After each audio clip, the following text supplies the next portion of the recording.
Olá a todos, o meu nome é João e eu sou aluno da Univesp do curso de Engenharia de Computação do ano de 2018.1.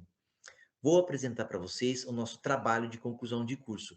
Nós somos do Polo de Americana, Sertãozinho. Nossa orientadora foi a professora doutora Thaís de Souza João Luiz. O nosso grupo é formado por André Luiz da Silva, André Luiz Perna, Douglas Carvalho, Felipe Matiense Bonotto, João Flávio Diniz, Luci Gonçalves Rocha Munhoz, Marcos Paulo da Silva, Wellington Pereira de Carvalho. Olá, meu nome é Luci e eu darei início à introdução do nosso trabalho. Nosso TCC é a continuação de um projeto integrador Univesp do nosso grupo, que foi criado para o provedor de SIMNet na cidade de Americana, o qual tinha como principal função monitorar a energia elétrica da concessionária para caso faltasse energia elétrica. Assim, o sistema enviaria uma mensagem de alerta a uma equipe técnica no Telegram. Esse trabalho pretende desenvolver um produto IoT para estações de retransmissão de sinais de internet, onde será possível monitorar informações importantes das estações e a disponibilidade dos serviços, e por meio de tais informações enviar um alerta através de um chatbot no Telegram para a equipe técnica a fim de evitar o desligamento por falta de energia. Para tanto, foi criada uma interface web que permitirá aos colaboradores enviar comandos manuais para os aparelhos nas estações, permitindo, por exemplo, alterar a temperatura em que a ventoinha auxiliar entra em funcionamento. O sistema funciona com um hardware baseado em um microcontrolador Arduino ESP32 instalado localmente, coletando dados através de sensores e armazenando essas informações em um banco de dados na nuvem, criado pelo grupo e visualizado graficamente por uma aplicação web desenvolvida pelo grupo para essa funcionalidade. Olá, eu sou Felipe Bonotto e vou dar início à parte de hardware do nosso projeto. Por se tratar de um projeto de monitoramento da internet, se torna necessário que o protótipo consiga, obviamente, o acesso à internet. Para isso, existe o microcontrolador ESP82 ou o ESP8266, que são módulos que já possuem Wi-Fi e Bluetooth nativos e ainda possuem um ótimo poder de processamento. Juntado a isso, a sua configuração relativamente fácil, torna ele uma ótima opção custo-benefício. Logo, após a instalação e uma simples configuração, já se torna possível o envio de dados via Wi-Fi, de dados como temperatura, umidade e tensão. Olá, meu nome é Douglas Carvalho. Vou falar sobre os sensores. Os sensores são dispositivos que têm por objetivo detectar algum estímulo, seja temperatura, umidade, pressão, tensão, movimento, etc. Responder com eficiência a esses estímulos. Depois que o sensor recebe o estímulo, a sua função é emitir um sinal elétrico que seja capaz de ser convertido e interpretado por outros dispositivos. Um sensor altera o parâmetro físico para uma saída elétrica. No nosso protótipo, utilizamos um sensor que mede a temperatura e a umidade. O sensor de umidade é capacitivo e o sensor de temperatura é um termistor, isto é um resistor sensível à variação de temperatura. O DHT22 é ideal para fazer a leitura da umidade e da temperatura e informar ao microcontrolador Arduino. Ele possui saída digital, garantindo alta confiabilidade e estabilidade a longo prazo, oferecendo excelente qualidade, baixo tempo de resposta e um ótimo custo-benefício. Utilizamos também um sensor de detector de tensão de corrente alternada, que é um módulo de alta precisão, que tem como finalidade detectar a existência de tensão em um circuito ou fazer a medição do valor da tensão, 227 ou 220 volts. Utilizamos também um sensor de tensão de corrente contínua para monitorar a carga útil da bateria do protótipo. Foi esses 3 sensores que utilizamos no nosso protótipo. Olá, eu sou o André Silva. Vou falar um pouco sobre os atuadores que utilizamos nesse projeto. Como a finalidade desse protótipo é monitorar temperatura e umidade, pensamos também em controlar e ter, na forma de um atuador, um ventilador que pudesse ser acionado, comparando-se um set point de temperatura, ou, se necessário, de forma manual e remotamente também ser acionado. O protótipo está preparado para trabalhar com um atuador do tipo ventilador, mas no caso utilizamos apenas um LED para simbolizar o atuador na forma de ventilador aqui. falar um pouco sobre o protótipo. O nosso protótipo ele evoluiu do nosso PI7. Então, inicialmente, o nosso PI7 ele tinha ali uma monitoração de temperatura e umidade utilizando o sensor DHT11, fornece menos precisão. Utilizávamos aqui sensores de tensão e aqui um relé para acionar o ventilador. Só que nesse protótipo nós utilizamos 2 microcontroladores do tipo ESP8266, que tinham aqui as suas limitações de processamento. E nesse protótipo nós utilizamos ele apenas para enviar dados para um bot Telegram. Então, baseado nesse protótipo, nós evoluímos para o protótipo final aqui do projeto.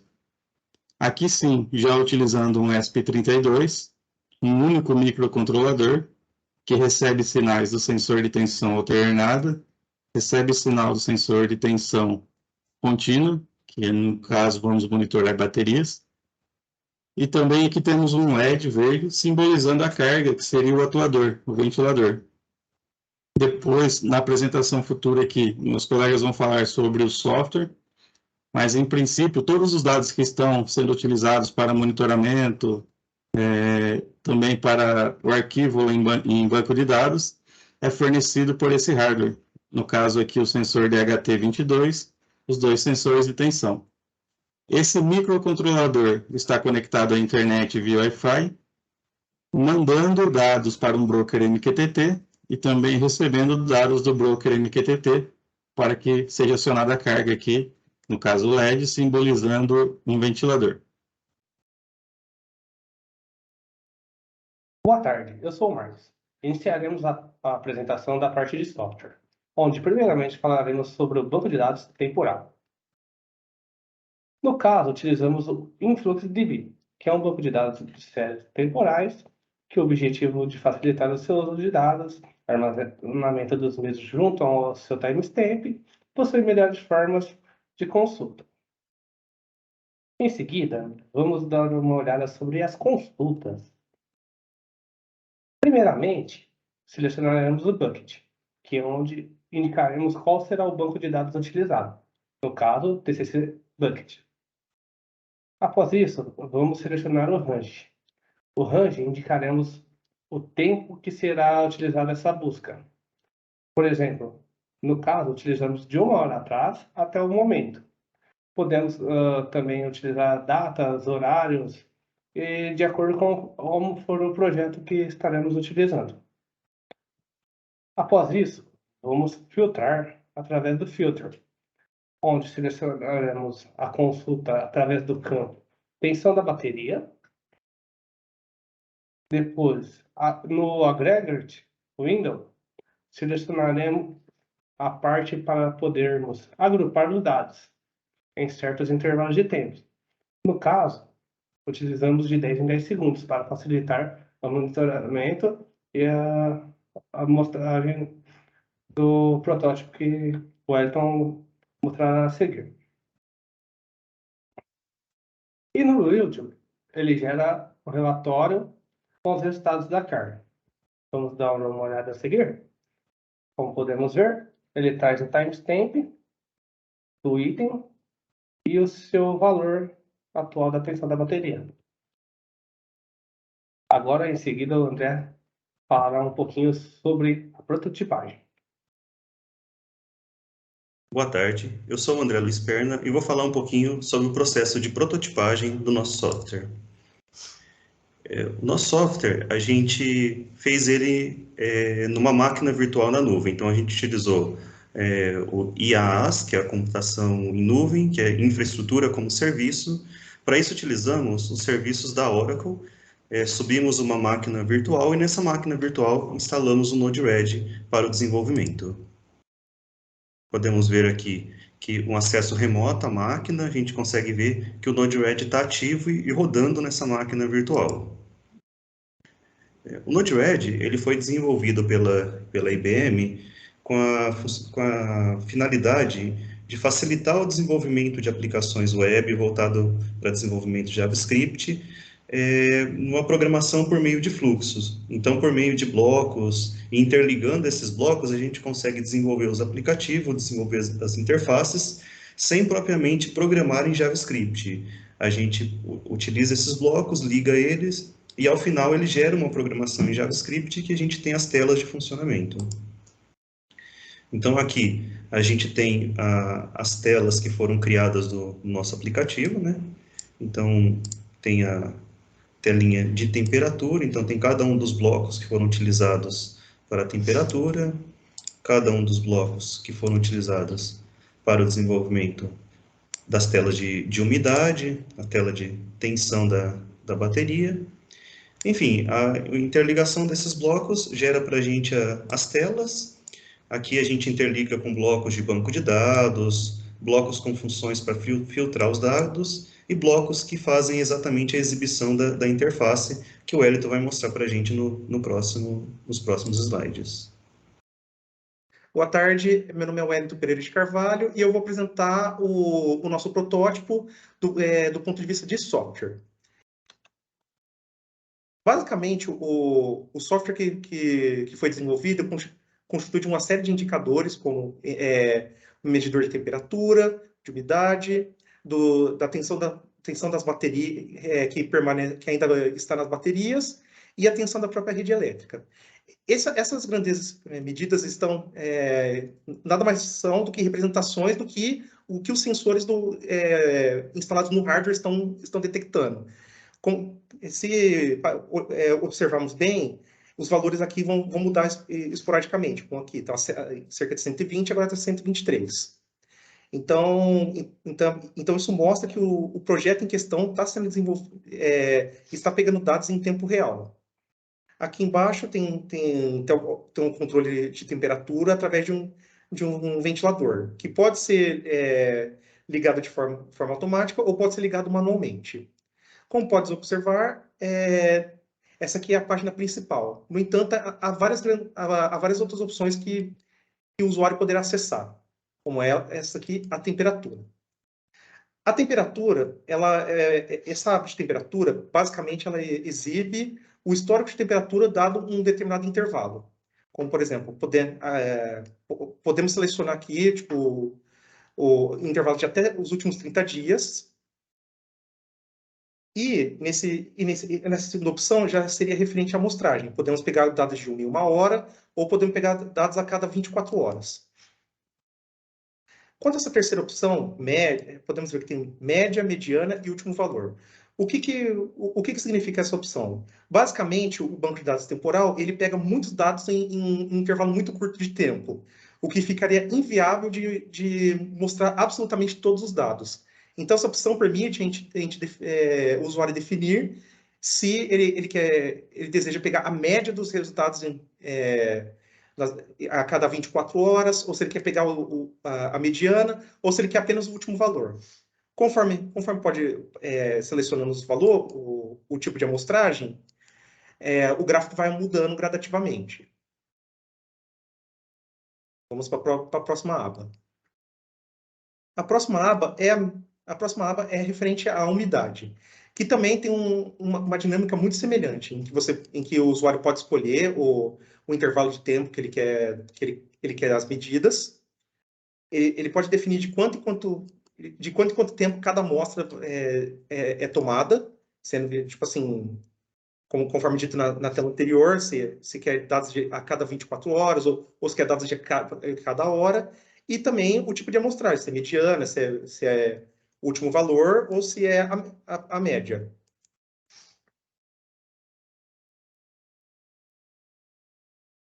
Agora, a tensão da bateria. A tensão da bateria também tem a mesma dinâmica. O que muda das três últimas telas que foram apresentadas é justamente qual a grandeza que está sendo medida. E que o usuário poderá obter os mesmos tipos de informação, lembrando que conforme vai aumentando aqui no segundo item, quanto mais tempo, menos precisa é a amostragem. Consequentemente, o gráfico vai ficar mais fácil de visualizar. Aqui esse é um exemplo do gráfico de como está a tensão a cada dia nos últimos 30 dias. Pode observar aqui, por exemplo, que a tensão estava acima de 7 e agora está abaixo de 5. Por fim, temos a aba de controle de temperatura.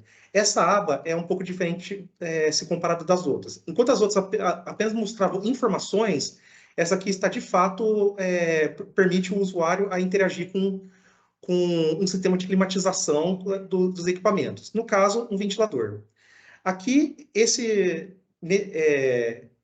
essa aba aqui, de valor atual, indica qual que é a temperatura neste exato momento, e o set point indica qual que é o valor em que o ventilador poderá ligar ou desligar em caso de ativação automática.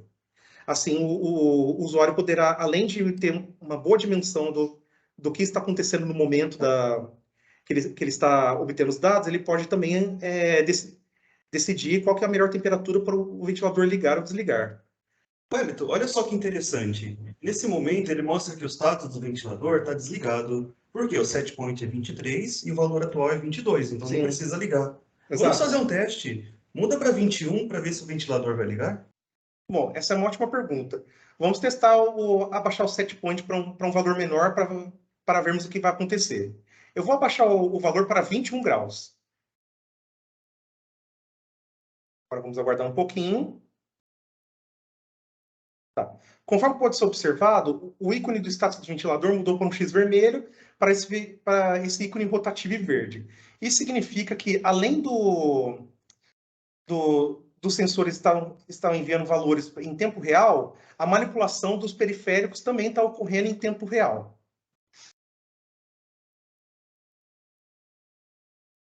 Wellington, então, se você aumentar esse set point para 23, ele desliga automaticamente o ventilador? Também uma ótima pergunta. Vamos ver o que vai acontecer quando a gente voltar o set point para um valor maior. Agora eu voltei para 23 graus. Olha lá. Conforme a gente pode observar, agora temos o X vermelho novamente. Então, isso realmente indica que, conforme a gente vai alterando os valores do set point, o status do ventilador vai acompanhando ou não. Neste caso, dependendo do valor atual em relação ao set point, o ventilador vai ser ligado ou desligado.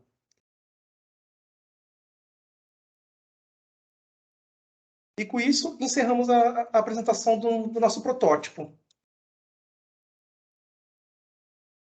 Wellington, olhando assim os blocos com os valores apresentados, e se a gente fosse visualizar numa tela menor, o que aconteceria? Isso é um detalhe importante. O protótipo que estamos vendo no momento, ele é realmente de uma tela de um computador, seja um laptop ou seja um computador de mesa. No entanto, o nosso protótipo ele também possui o que chamamos de responsividade, que é basicamente a tela que está sendo exibida para o usuário se adaptar de acordo com a resolução do monitor do cliente. Então, nesse caso, esse protótipo ele também seria visto perfeitamente dentro de um celular, como no slide a seguir. Como podemos observar aqui, é o mesmo protótipo, eu posso interagir com ele, porém, agora numa tela mais larga, como de um celular. Wellington, podemos verificar de qualquer dispositivo? Teria alguma perda de dados nessa mudança da responsabilidade? Justamente por ser um projeto responsivo, não deve ocorrer perda de dados. Tudo que vai acontecer é a tela que estamos vendo aqui se adaptar de tal forma que fique confortável para visualização. Igual, por exemplo, enquanto dois medidores estavam em horizontal e outros dois abaixo, agora a gente pode ver que está tudo num sentido mais vertical. E, além disso, só que continuamos vendo nitidamente o que está acontecendo dentro dessa tela. Então, pelo fato da responsividade se comportar dessa forma, teoricamente, o nosso projeto poderá ser executado sem problemas dentro de qualquer dispositivo, seja um celular, um monitor pequeno, um monitor grande. O conceito da responsividade a tela a nossa aplicação se adaptar à tela do usuário.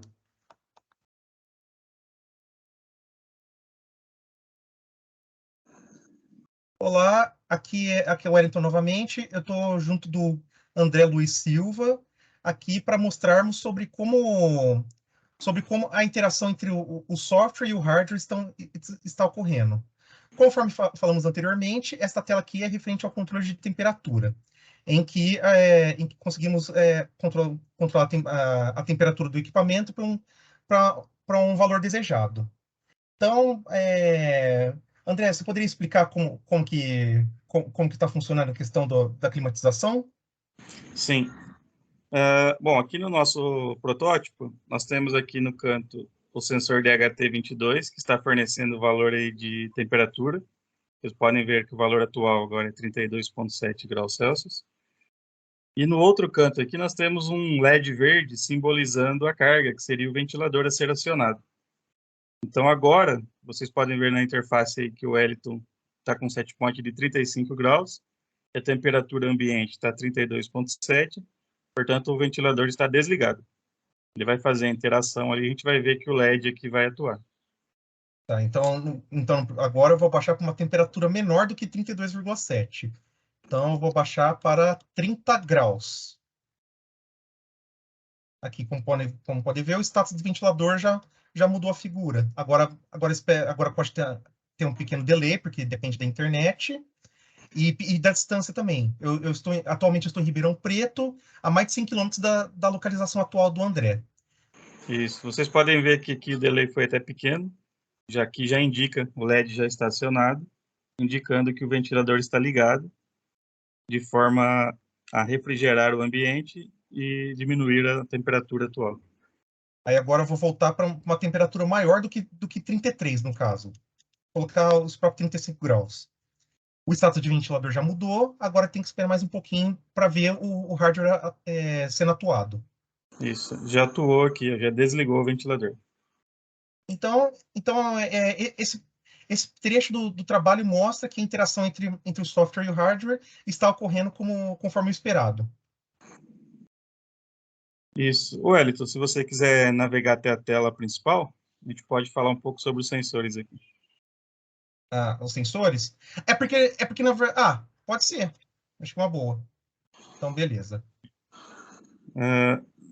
Aonde indica a tensão do banco de bateria, nós temos aqui uma bateria ligada a um sensor de tensão, indicando aí 4,76 volts. A ideia do protótipo é que esse ponto aqui monitore, por exemplo, a bateria de um no-break. A gente poderia ligar aqui uma bateria de no-break e monitorar ela remotamente. E aqui no canto nós temos o sensor de tensão da corrente da tensão de rede, né, da concessionária. No nosso caso aqui, 127 volts, o valor real está em 118. E temperatura e umidade está nesse sensor aqui, DHT22.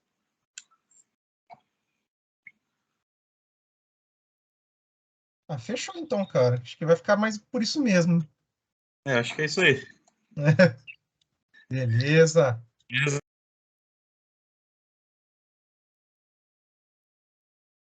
A proposta inicial era fornecer um sistema de monitoramento de energia e temperatura que enviasse um alerta via Telegram em caso de queda de energia.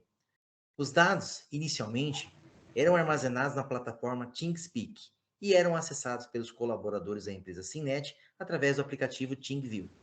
Baseado no feedback da empresa, o grupo decidiu substituir o ThingSpeak por um banco de dados em uma máquina virtual que armazena os dados coletados em tempo real e por tempo indeterminado. A comunicação com o banco de dados é feita por um servidor broker, que faz o intermédio entre a máquina virtual e a placa ESP32, que recebe os dados fornecidos pelos sensores. A máquina virtual hospeda uma página web desenvolvida em Node-RED, que pode ser acessada por qualquer navegador, onde, além de visualizar os dados obtidos pelos sensores, através de imagens e gráficos bem definidos, ainda nos permite interagir com o sistema de refrigeração. O sistema, além de agregar valor à empresa, incentiva o uso de ferramentas IoT para automatizar as estações e garantir uma conexão segura e estável. Afinal, a A internet deixou de ser usada apenas para entretenimento nas residências e, em tempos de pandemia, passou a ser uma extensão das empresas e escola. Muito obrigado por sua atenção.